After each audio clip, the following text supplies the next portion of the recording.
Good morning students, कैसे हैं आप सभी लोग। जैसा कि आप सभी लोग जानते हैं बेटा कि सप्लीमेंट्री का फर्स्ट चैप्टर के पार्ट्स चल रहे हैं इस समय। अभी मैं थोड़ा थोड़ा करके आप लोग को पढ़ा रहा हूँ। तो देखिए बेटा, हुआ ये एक था कि अरम को बुलाने के लिए मुराद आता है और अरम जो है वो उसके घोड़े पर बैठ जाता है। और मुराद जो है वो थोड़ा सा क्रेजीएस्ट टाइप का लड़का है, उसको फैमिली में सब क्रेजी मानते हैं। तो आइए देखते हैं आगे क्या होता है जब वो पीछे बैठ जाता है। दैट ईयर, उस साल, we lived in the edge of the town. उस साल हम जो है वो कस्बे के एकदम एज पे रहते थे। एज मीन्स होता है बेटा जो कोना होता है, मतलब जो आखिरी सिरा होता है उसको कहते हैं। तो जो कस्बा था यानी जो शहर था, जिस शहर में लोग रहते थे, उसके जो है सबसे आखिरी सिरे पे हम लोग रहते थे। ऑन वॉलनट एवेन्यू पे, ये जगह का नाम है। बिहाइंड आवर हाउस, हमारे घर के पीछे वॉज अ कंट्री। हमारे घर के पीछे एक गांव था। कंट्री मीन्स बेटा देश होता है, गांव भी होता है, जिसमें वाइन यार्ड्स लगे थे यानी अंगूर के जो है वो लताएं लगी हुई थी। ऑर्चर्ड यानी बाग थे। इरिटेशन डिश यानी कि सिंचाई वाली जो नालियाँ होती हैं वो थी, यानी खाई जो गहरी गहरी कर दी जाती हैं खेतों के किनारे। एंड कंट्री रोड्स, और जो गांव की पतली गलियां थी टेढ़ी मेढ़ी सी, वो भी थी। In less than 3 minutes we were on alive Olive Avenue. हम जो है 3 मिनट से कम में ही ऑलिव एवेन्यू पहुंच गए में थे।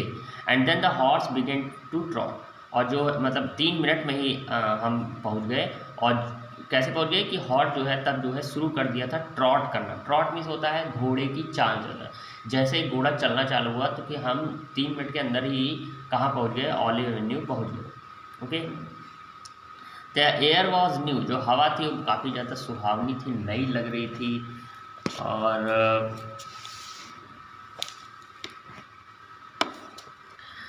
लवली टू ब्रीथ, मतलब ऐसी हवा थी एकदम सांस लेने में बहुत ही अच्छा लग रहा था, लवली लग रहा था। The feel of the horse running was wonderful. घोड़े का जो दौड़ना था उसको फील करना बहुत ही ज़्यादा वंडरफुल था, बहुत ही ज़्यादा आश्चर्यजनक था, बहुत ही ज़्यादा अच्छा था। My cousin Murad, who was considered one of the craziest family of our family, began to सिंग।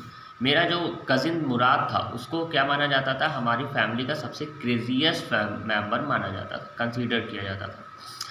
उसने वो क्या करने लगा, बिगेन टू सिंग, वो घोड़े पे बैठ के गाना गाने लगा। I mean he began to roll, मेरा मतलब है वो जो है क्या करने लगा, जोर जोर से गाने लगा, रोर करने लगा, दहाड़ने लगा, खूब तेज तेज से गाना गाने लगा। और पीछे कौन बैठे हुए थे, आरम बैठे हुए थे। आरम ही पूरी कहानी सुना रहे हैं। Every family has a crazy streak in its somewhere. हर फैमिली में एक क्रेजी मतलब एक पागल टाइप का स्ट्रिक मीन्स होता है सनक वाला व्यक्ति होता ही होता है। हर फैमिली में एक पागल व्यक्ति होता ही है, मतलब थोड़ा सा जिसका फ्यूज़ थोड़ा ढीला होता है। एंड माई कज़िन मुराद, और जो मेरा कज़िन मुराद था, was considered the natural descendant of the crazy streak in our tribe.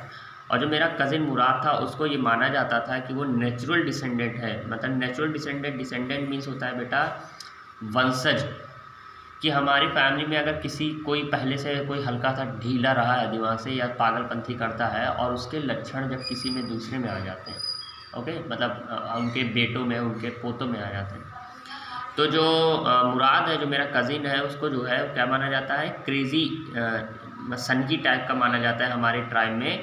क्योंकि उसके अंदर क्या है, नेचुरल डिसेंडेंट है, यानी प्रकृति से रिलेटेड उसके अंदर डिसेंडेंट है, उसके अंदर वंशज जो पन है वो है, मतलब उसके अंदर हेरिडेटरी के लक्षण है। Before him was our uncle Khosrove. उससे पहले जो है हमारे एक अंकल थे, मतलब मुराद से पहले इनके एक अंकल थे जिनका नाम था कोसरो। एंड इनॉर्मस मैन, वो एक बहुत बड़े से व्यक्ति थे, मतलब बहुत इनॉर्मस मीन्स होता है बड़ा, शरीर से बड़ा, तो शरीर से बड़े एक व्यक्ति थे। विद अ पावरफुल हेड, उनका जो सर था बहुत ज़्यादा पावरफुल था।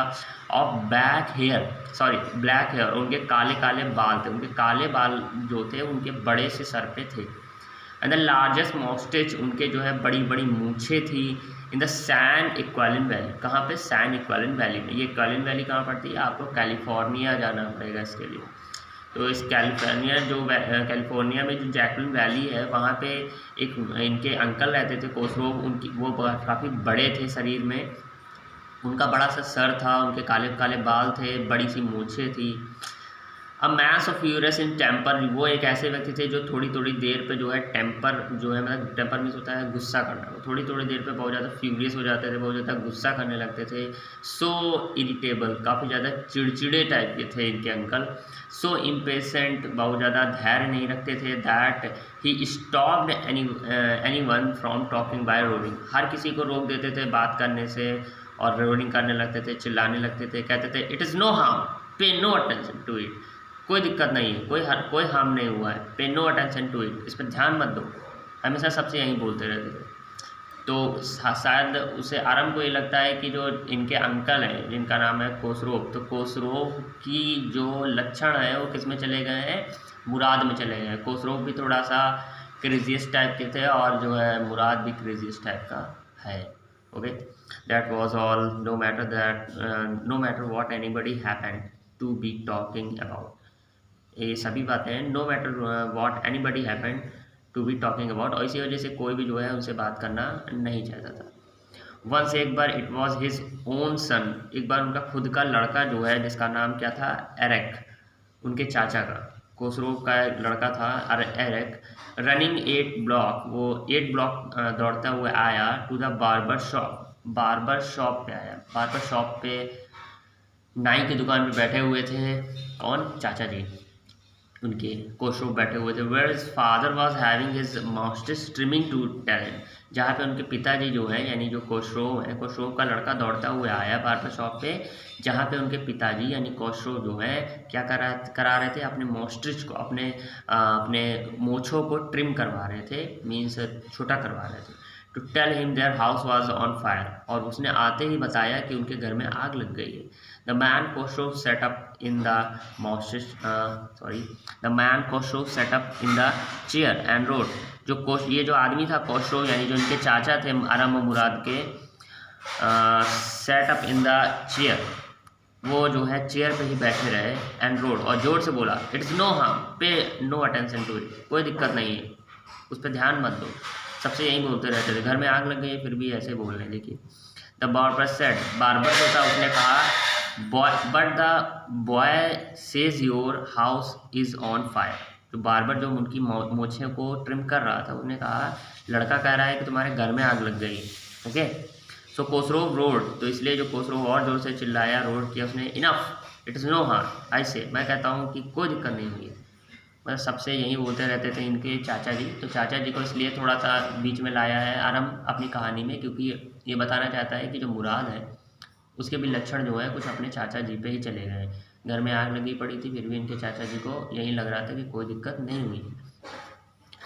My cousin Murad was considered the natural descendant of this man, मेरा जो कजिन मुराद था उसको वो किस पर डिसेंडेंट गया था, किस पर गया था, इसी आदमी पर गया था, मतलब अपने चाचा के ऊपर ही गया था।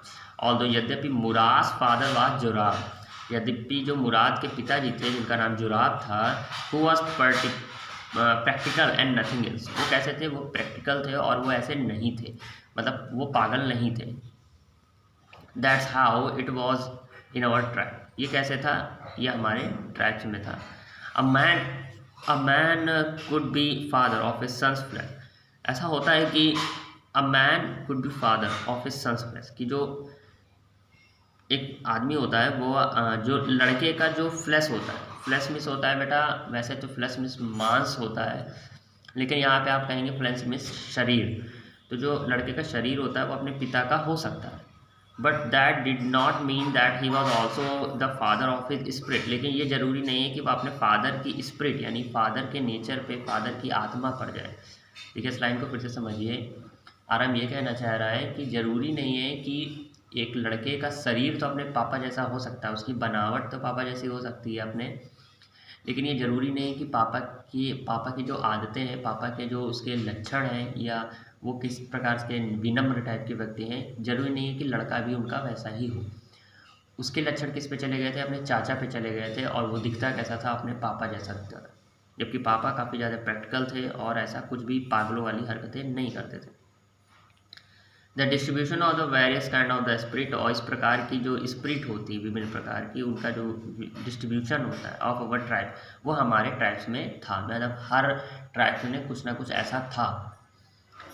Had been from the beginning capricious and vagrant. Capricious means होता है बेटा जो अनस्टेबल होता है, मीन्स जो बदलता रहता है, और वैग्रेंट मीन्स होता है मौजी टाइप का। तो हमारी ट्राइब्स में ऐसी जो है लगातार बदलने वाली जो है एक मौजी टाइप की ये चीज़ थी। मौजी मीन्स मौज करना, ओके। तो इस टाइप का मतलब एक खुशी वाली चीज़। तो ये हमारे ट्राइब्स में बात थी कि हमारे लक्षण किसी और में दिखते थे, मामा के लक्षण हमारे अंदर आ जाते थे, चाचा के आ जाते थे, और कोई ना कोई के किसी न किसी के लक्षण दिखाई देते ही थे। तो यहाँ पे जो है मैं इसको रोक रहा हूँ। तो आज हम लोग ने इतना ही पढ़ा है, कल हम लोग इसके आगे का पढ़ेंगे। Okay, good day.